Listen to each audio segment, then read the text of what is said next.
Il est 9h moins le quart, c'est Regards croisés. C'est Françoise Degois qui nous accompagne cette semaine. Bonjour Françoise, bienvenue sur le plateau de cette Quel matinale. accueil chaleureux, ça tranche avec le froid. Voilà, bonjour Pascal. C'est vrai, il fait très froid, on y reviendra. Évidemment Christophe Jacubizine qui nous accompagne depuis très tôt ce matin. Vous avez choisi de croiser vos regards ce matin sur ce plan du gouvernement pour le rail, donc il va être dévoilé aujourd'hui. Il s'inspire du rapport Spinetta. Édouard Philippe donc devrait le dévoiler à 10h, devrait dévoiler les intentions du gouvernement en fait sur le statut notamment des cheminots ou encore sur l'avenir des petites lignes. Ce sont des sujets extrêmement tendus et vous vous dites qu'Emmanuel Macron joue peut-être son quinquennat sur ce dossier. Pourquoi ? Oui, et en plus, il a envie manifestement d'aller à la castagne. C'est-à-dire qu'il s'attaque évidemment à un sujet, on se souvient de 95, avec Françoise et moi, on a vécu 95. Vous ouvrez des manifs à l'époque déjà. Peut-être Françoise, pas moi. Je vous remercie. Le Juppéton, on se souvient du Juppéton. J'étais journaliste. Et effectivement, on a vu comment la rue a emporté Alain Juppé, qui a voulu effectivement réformer les régimes spéciaux à l'époque, comment la SNCF, comment les cheminots ont mené cette fronde sociale.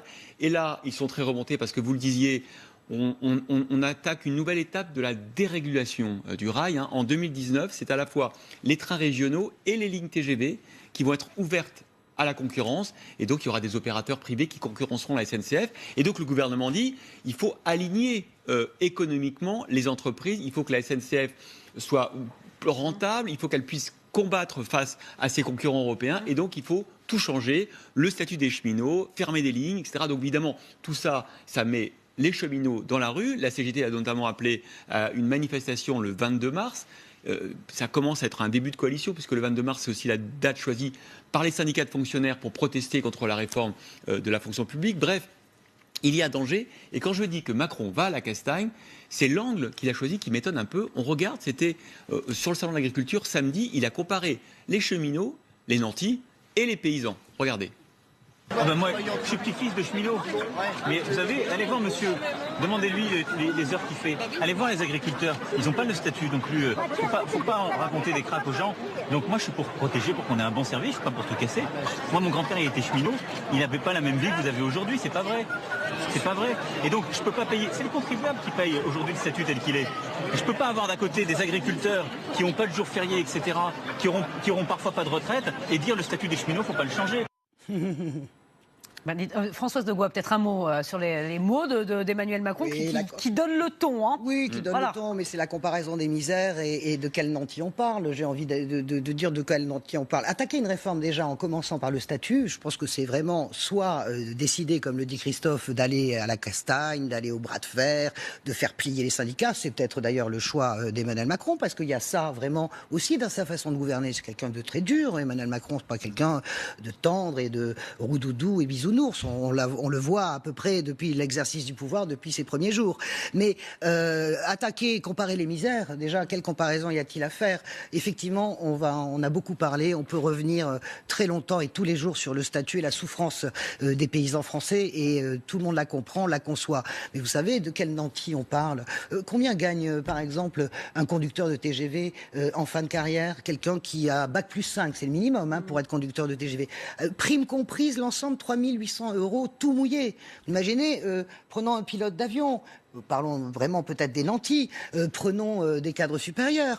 Combien gagne un contrôleur de train ? 1600, 1800 €. De quel nantissement parle-t-on ? C'est ça la question. Et puis, deuxième question, est-ce que le statut de la SNCF, le statut des cheminots, a quelque chose à voir avec les 2 ou 3 milliards de pertes par an ? Il faudrait peut-être aller regarder sur la maintenance. Comment on fait pour maintenir ce rail français ? Comment on fait pour maintenir les rames de train, rames de TGV, rames de train corail. Les élus locaux sont très attachés également à ces ateliers de maintenance qui sont pourvoyeurs d'emplois dans les régions. Donc on ne peut pas commencer une réforme en expliquant avec ceux avec qui on va dialoguer.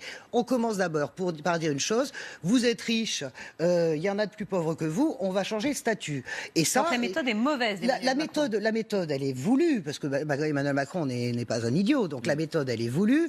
Et puisqu'on parle des agriculteurs et des cheminots, est-ce que les économies faites vont repartir chez les agriculteurs ? Évidemment non. Ça s'appelle un peu du populisme quand même, cette façon d'argumenter.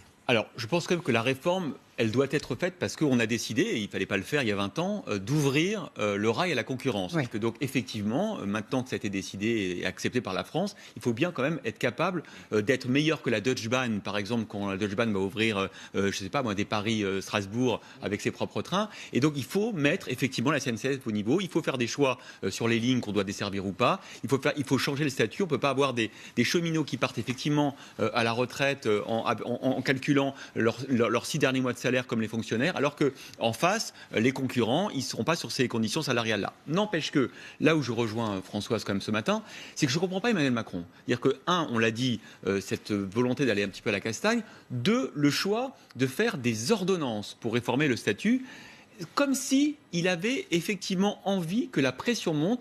Mais il parle à qui, Emmanuel Macron, là ? Est-ce qu'il ne parle pas à un électorat, notamment l'électorat de droite, qui veut consolider pour leur expliquer que ce qu'on n'a pas su faire Alain Juppé en 95, eh bien lui, Emmanuel Macron, il va le faire. C'est dangereux quand même. Dangereux, oui. c'est un pari politique que je trouve dangereux, mais en revanche, ce qui est certain, François a tout à fait raison, Emmanuel Macron ne fait jamais les choses par hasard. Il a envie que cette réforme, elle soit presque le point d'orgue de son quinquennat. S'il réussit cette réforme, il peut réussir toutes les autres réformes, mais il prend beaucoup de risques au printemps 2018. Il faut quand même se souvenir de ce qui s'est passé à l'automne 95. Je ne suis pas certaine qu'il y aura une coalition comme en 95, parce qu'on voit bien d'abord que les temps ont changé, que les Français sont peut-être prêts à la réforme. On voit bien aussi que les syndicats ne sont pas dans une santé formidable. Mais la réalité, si vous voulez, c'est que on réformer coûte que coûte à la hussarde, d'une certaine manière, très bien, sur la SNCF, qui est d'une certaine manière un symbole de ce qui est supposément cette France irréformable. La France ne serait pas réformable tant qu'on n'a pas réformé la SNCF. Donc je pense que ça, c'est vraiment une vision extrêmement étriquée. Mais pourquoi réforme-t-on ? On réforme pour le bonheur des gens. On réforme pour le bonheur des citoyens. On réforme peut-être de façon comptable parce qu'il y a des dettes, etc. Il y a la gestion comptable et puis il y a la gestion républicaine. La SNCF, ça n'est pas simplement une machine à transporter des voyageurs. C'est quelque chose de très important sur le plan de la République. C'est un véritable pilier, la SNCF, de la République. Qu'est-ce que vous faites ? Un modèle SNCF, quand on voit le modèle SNCF... Par exemple, les trains japonais qui arrivent avec moins de 10 secondes de retard et les trains français qui sont souvent en retard, une question que je connais bien, les trains japonais, le Shinkansen dont vous parlez, car je vais souvent au Japon, je me suis intéressé pourquoi ils ont 30 secondes de retard sur une année. Parce qu'ils ont des lignes dédiées, mon cher Christophe Jacubizine. Ils ont des lignes dédiées au Shinkansen, ce qui n'est pas le cas du trafic ferroviaire français, où les TGV roulent également sur beaucoup de lignes, sur des lignes qui sont dédiées également aux trains coraux. Pour ça que vous êtes en TGV, par exemple, entre Marseille et Toulon, mais la ligne n'est pas TGV. Les Shinkansen roulent parfaitement bien parce qu'ils ont des lignes KE. Donc ça, il faut quand même... non, mais ce que je veux dire, c'est que la SNCF, sur le plan des retards, elle se classe 3e ou 4e sur l'ensemble des systèmes ferroviaires français. Donc, c'est quand même pas une entreprise. Il faut tout foutre en l'air. Les cheminots seraient des feignasses et les lignes rapporteraient pas. Il y a des endroits dans ce pays, il y a une désertification. J'ai envie de dire que c'est la France des villes contre la France des champs. On ferme les hôpitaux, on ferme les maternités de campagne. Il n'y a plus de médecins de campagne. Il n'y a plus de postes. Il n'y a plus de boulangerie et on va vous fermer votre gare. Eh bien, ça, il y a une obligation républicaine à ne pas le faire. C'est ce que je ressens, moi. Voilà. Merci beaucoup. Peut-être, Christophe, un mot ? Non, mais je pense qu'effectivement, en tout cas, je n'ai pas la même analyse économique que Françoise, mais en revanche, je pense que l'analyse politique, on la partage, c'est-à-dire que, quand même, Emmanuel Macron a envie, sur la SNCF, sur la réforme du rail, de rajouter un galon de maréchal à sa veste. Bien,